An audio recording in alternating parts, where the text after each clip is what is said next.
प्यारे बच्चों, कक्षा 7वीं का भिन्न एवं दशमलव चैप्टर नंबर 2, इसकी हम प्रश्नावली 2.1 कर रहे थे।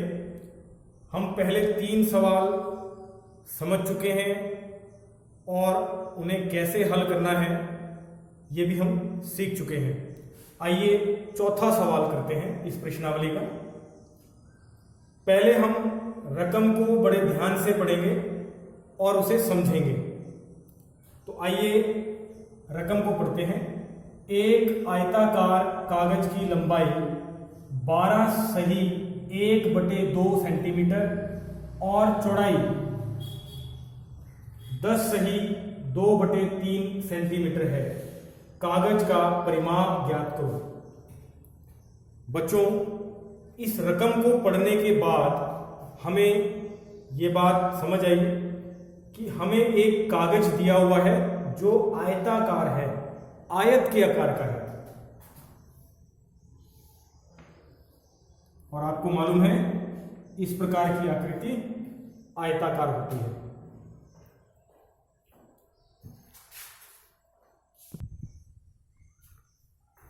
तो बच्चों, कागज आयताकार है यानी आयत के आकार का। इस प्रकार जो बड़ी भुजा नजर आ रही है ये लंबाई होगी। आमतौर पे हम इसे आयत की लंबाई कहते हैं और ये आपको दी हुई है 12 सही 1/2 सेंटीमीटर। और जो छोटी भुजा है वो चौड़ाई होगी, उसे हम आमतौर पे चौड़ाई लेते हैं और वो आपको दी हुई है 10 सही 2/3 सेंटीमीटर। आपको बच्चों ये भी मालूम है ये दोनों भुजाएं जो आमने सामने हैं या कहें सम्मुख हैं, ये एक समान होती हैं, बराबर होती हैं और ये दोनों ही आयत की लंबाई है। इसी प्रकार ये आयत की चौड़ाई है, ये वाली भुजा भी आयत की चौड़ाई होगी और दोनों की लंबाई एक समान होती है। इसका मतलब अगर ये वाली भुजा 10 सही 2/3 सेंटीमीटर है तो ये भी 10 सही 2/3 सेंटीमीटर है। आपने इस आयताकार कागज का परिमाप ज्ञात करना है। तो बच्चों, पहली बात, परिमाप क्या होता है आपको ये मालूम होना चाहिए। किसी भी आकृति का परिमाप उसकी बाउंड्री या सीमा रेखा की कुल लंबाई को उस आकृति का परिमाप कहते हैं।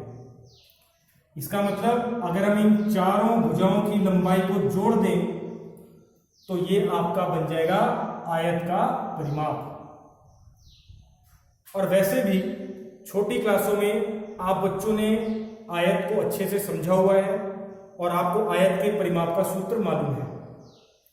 तो आइए सबसे पहले प्रश्न में जो चीज हमें दी होती है उसे लिखते हैं।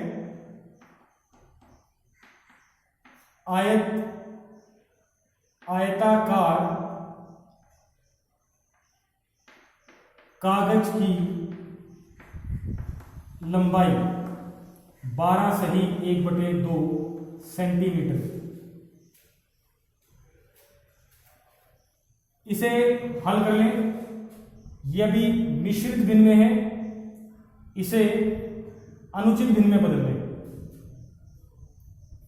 बटे में 2 ऐसे कैसे रहेगा, ऊपर क्या आएगा तो 2 की 12 से गुणा कराएं, 12 दूनी 24 और उसमें ऊपर वाली संख्या जोड़ दें 24 और 1 25/2 सेंटीमीटर। फिर आपको आयताकार कागज की चौड़ाई भी दी हुई है, उसे भी लिख लें। आयताकार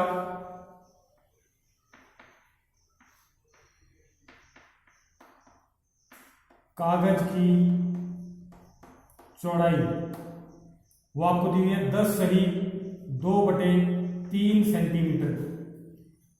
ये भी आपको मिश्रित भिन्न दी हुई है, इसे भी आप अनुचित भिन्न में बदलेंगे।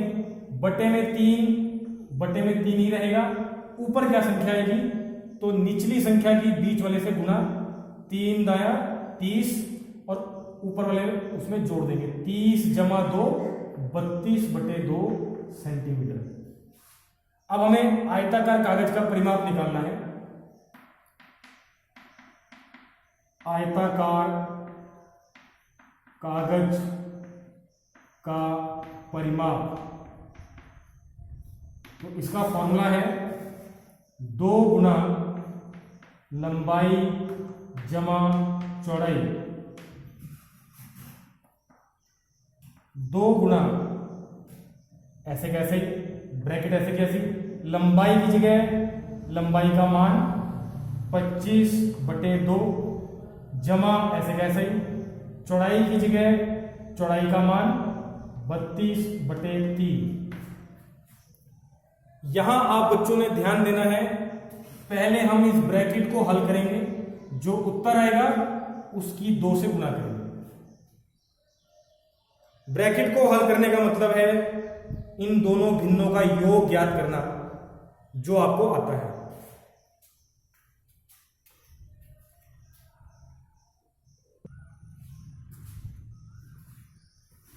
आइए पहले हम इसे हल करते हैं।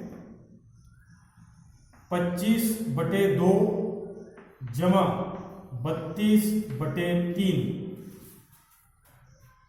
2 भिन्नों को जोड़ना आपको पहले से आता है, मैं एक बार फिर आपको समझाता हूं। जब आपको 2 भिन्ने जोड़नी है, योग ज्ञात करना है, तो ध्यान दें भिन्नों के केवल अंश जुड़ते हैं, यानी बट्टे के ऊपर वाली संख्या, और वो कब जुड़ती है, जब उसके हर बराबर हो। तो क्या इन दोनों भिन्नों के हर बराबर हैं? ध्यान से देखेंगे तो एक भिन्न का हर 2 है और एक का 3। इन दोनों भिन्नों के हर बराबर नहीं है, इसलिए इनके अंश नहीं जुड़ सकते। तो इन भिन्नों को बराबर करने के लिए आप क्या करेंगे, इनका एलसीएम लेंगे, किनका, हर का, क्योंकि हमने इन दोनों हर को बराबर करना है, इसलिए हम इन दोनों हर का एलसीएम लेंगे। चलिए एलसीएम लेते हैं। शुरुआत कौन सी संख्या से करेंगे, 2 से। 2 के पहाड़े में 2 कितने पे गया, 1 पे। 2 के पहाड़े में 3 नहीं जाता, ऐसे का ऐसा। फिर शुरुआत कौन सी संख्या से करेंगे, 2 से। 2 के पहाड़े में इनमें से कोई संख्या नहीं जाती, तो 2 से अगली संख्या लेंगे 3। 1 ऐसे का ऐसा, 3 के पहाड़े में 3 कितने पे गया, 1। जब तक ये दोनों संख्याएं 1-1 ना हो जाएं, तब तक ये प्रक्रिया ऐसे ही चलेगी। लेकिन जब ये दोनों संख्याएं 1-1 हो जाएं, तो समझ जाएं हमारी प्रक्रिया पूरी हो गई। अब इधर वाली दोनों संख्याओं को गुणा करेंगे, 2 गुणा 3, 2 गुणा 3, 2 तिहाई 6। इसका मतलब इन दोनों का एलसीएम 6 आ गया, या ये कहें ये दोनों हर अब हमारे क्या बन गए हैं, 6 बन गए। अब इस एलसीएम की मदद से हम इन दोनों भिन्नों को हल करेंगे। तो आइए पहले हम इस भिन्न को हल करते हैं। इस भिन्न के हर कौन है, 2। 2 से हम सवाल पूछेंगे, 2 के पहाड़े में 6 कितने पे गया, 3 पे। 3 की गुणा 25 से करेंगे, 25 तिहाई 75। जमा का चिन्ह ऐसे का ऐसा ही। फिर हम इस भिन्न को हल करेंगे, इस भिन्न के हर के पास जाएंगे, इसका हर कौन है, 3। 3 से सवाल पूछेंगे, 3 के पहाड़े में 6 कितने पे गया, 2। 2 की गुणा किससे कराएंगे, 32 से। 32 दूनी 64। अब बटे में 6 ऐसे कैसे रहेगा। अब इन दोनों को हल करते हैं। 64 का चिन्ह भी जमा है और 75 का चिन्ह भी जमा है। दोनों के एक जैसे चिन्ह है, यानी जोड़ेंगे, या ये कहें प्लस प्लस प्लस जोड़ेंगे। तो जोड़ते हैं, 75 और 64 को हम जोड़ेंगे तो हमारे पास आएगा 139। हमारे उत्तर का चिन्ह क्या आएगा, इनमें से जो बड़ी संख्या है, जो चिन्ह उसका होगा वही चिन्ह इसका आएगा। इनमें से बड़ी संख्या 75 है, उसका चिन्ह जमा है, तो 139 का भी जमा है। 139/6 इन दोनों का जोड़ा आ चुका है। तो अब हम इस मान को यहां रखेंगे, 2 गुना, क्योंकि अब ये हल हो चुका है, इसका मान 139/6 आ चुका है, इसीलिए ब्रैकेट नहीं लगाएंगे, 139/6। अब बच्चों यहां आपको ध्यान देना है, ये भिन्न है और ये भिन्न नहीं है, तो इसे भी भिन्न बना लें।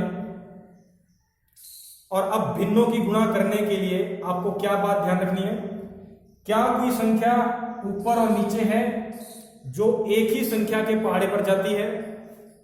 ध्यान दें, बिल्कुल है। 2 और 6 ये दोनों ही संख्याएं 2 के पहाड़े पर जाती हैं, तो इन्हें कैंसिल करते हैं। 2 एकम 2, 2 तिहाई 6। ध्यान दें, दो संख्याएं कैंसिल कब होंगी? जब एक संख्या ऊपर होगी और एक संख्या नीचे, और दोनों एक ही पहाड़े पर जाएंगे। अब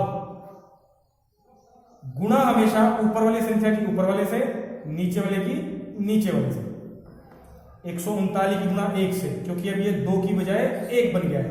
139 एकम 139 बटे में 3 एकम 3, और ये सारा सेंटीमीटर। इस प्रकार हमारे पास आयताकार कागज का परिमाप आ चुका है, जो कि है 139/3 सेंटीमीटर। बच्चों, मुझे उम्मीद है आपको ये सवाल समझ आ गया होगा।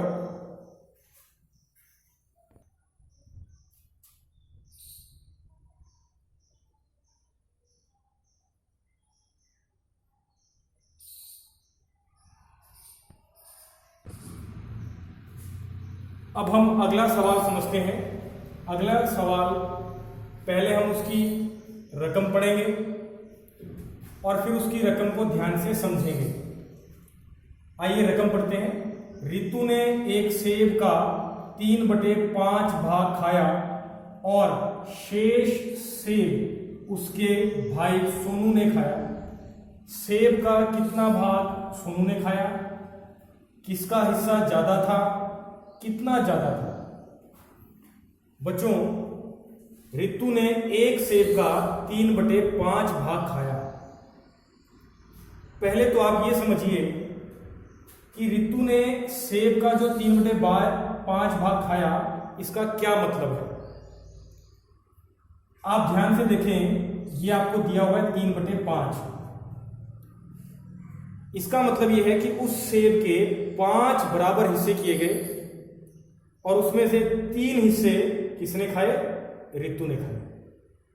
आपको इस भिन्न का मतलब अब समझ आ गया होगा। भिन्न में जो संख्या नीचे होती है, बटे में नीचे होती है, जिसे आप हर कहते हैं, वो बताता है कि किसी वस्तु के कुल कितने हिस्से किए गए। तो इस भिन्न में बटे में नीचे कौन है, या कहें हर कौन है? 5। इसका मतलब सेब के कुल कितने हिस्से किए गए? 5। और उन 5 हिस्सों में से कितने हिस्से रितु ने खाए? 3। तो बच्चों, अब आपके पास प्रश्न का उत्तर मिल गया होगा। शेष सेब उसके भाई सोनू ने खाया। तो जब 5 में से 3 हिस्से रितु ने खाए, तो सोनू ने कितने खाए होंगे? 2 हिस्से। इसका मतलब सोनू का भाग कितना बनेगा? 2/5। लेकिन इस सवाल को हम इस प्रकार नहीं करते। इसे कैसे करना है, आइए देखते हैं। सबसे पहले हम कुल सेब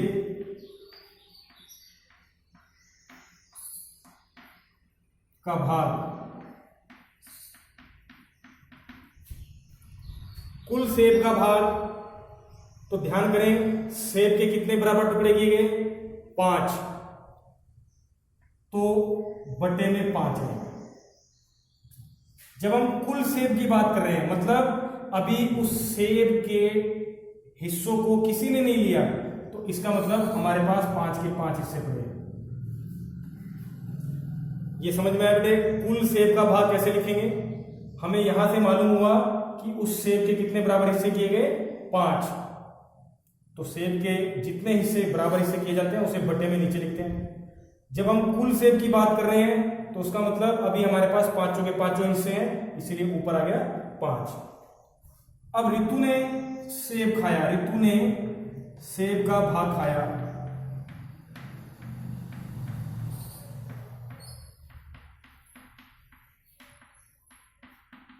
तीन बटे 5।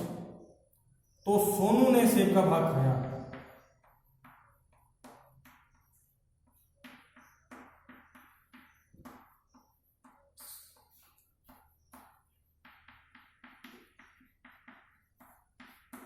बच्चों ये आपको अच्छे से मालूम है, आपके पास कुल सेब 5/5 है, रितु ने उसमें से 3/5 खा लिया है, तो सोनू का कितना हिस्सा बचेगा?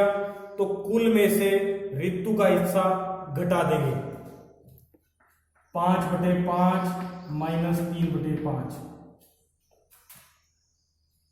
अब आपको अच्छे से मालूम है, दो भिन्नों को, पहली भिन्न 5/5, दूसरी भिन्न 3/5, इसे किस प्रकार घटाया जाता है?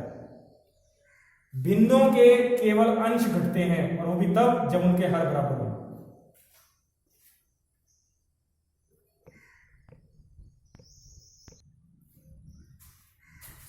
आपको पता है भिन्नों के या दोनों जो अंश हैं वो घटते हैं, लेकिन वो कब घटेंगे? जब दोनों के हर बराबर है। क्या दोनों के हर बराबर है? बिल्कुल। इसीलिए दोनों का हर क्या आ जाएगा? 5, और ऊपर अंश घट जाएंगे, 5 माइनस 3, 5 में से 3 गया 2, और बटे में 5 ऐसे का ऐसा ही। आप इसे इस प्रकार भी हल कर सकते थे, जब दोनों का हर 5 है तो इनका एलसीएम भी कितना आएगा? 5। अब हम इसे हल करते हैं, 5 के पहाड़े में 5 कितने पे गया? 1 पे, 1 की गुणा 5 से, 5 एकम 5, माइनस का चिन्ह ऐसे का ऐसा। अब इस वाली भिन्न को हल करते हैं, 5 के पहाड़े में 5 कितने पे गया?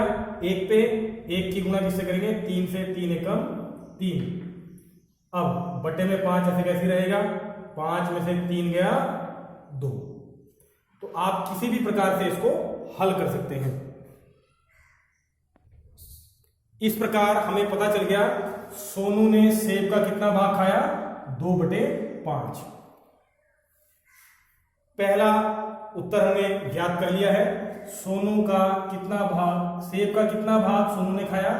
2/5। अब किसका हिस्सा ज्यादा था?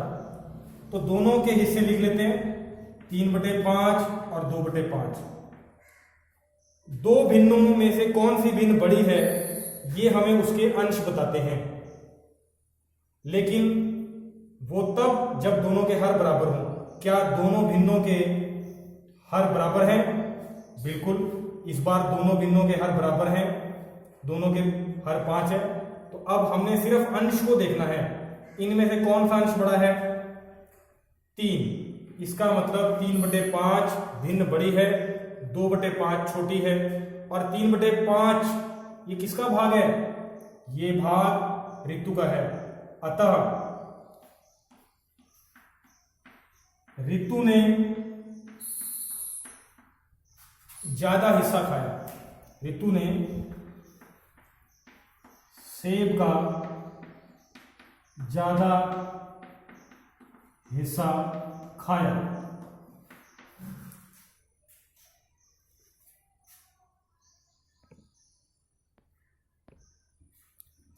अब अगला सवाल, तीसरा भाग, कितना ज्यादा खाया?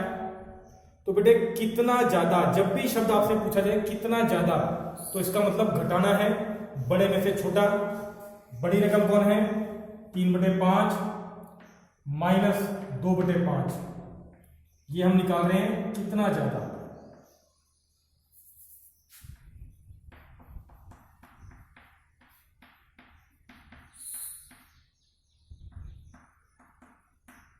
तो बच्चों याद रखना है, जब भी कोई चीज पूछी जाती है कि दो हिस्से में से किसने ज्यादा खाया, और उसके बाद पूछा जाए कितना ज्यादा खाया, कितना ज्यादा मतलब घटाना है, बड़े हिस्से में से छोटा हिस्सा। तो बड़े हिस्से में से छोटा हिस्सा घटाते हैं। आपको अच्छे से मालूम है, किसी भी भिन्न के केवल अंश घटते हैं अगर उनके हर बराबर हो। अब की बार हर बराबर है, इसीलिए बटे में 5, और अब अंश घटा दें, 3 में से 2, 1/5। तो कितना ज्यादा खाया? 1/5। बच्चों अब हमारे पास तीनों उत्तर आ चुके हैं, और मैं उम्मीद करता हूं आपको ये सवाल समझ आया होगा। Thank you.